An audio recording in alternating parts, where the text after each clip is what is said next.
Okay, Assalamu alaikum, class 7. So today you guys have to do lecture number 3, okay, for the poem No, written by Thomas Hood. And the topic of our today's lecture number 3 is words, meanings, and sentences. Okay, moving on to towards our next page.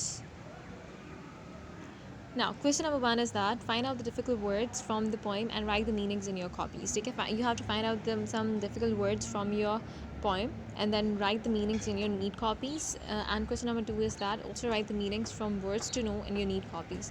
You also have to write the meanings from when you are going to find the difficult words from the poem. Also write the meanings from the difficult words. Okay, from the words to know column, and write them neatly in your neat copies. Okay, and the question number 3 is use these words to make sentences and find the meanings for these words. अब क्या करना है आपने, you have to use these words which I've given you, ठीक है, and you have to make some sentences, ठीक है, with them. First word is accustomed, misconception, annoyance, acquaintance, horrific, ठीक है.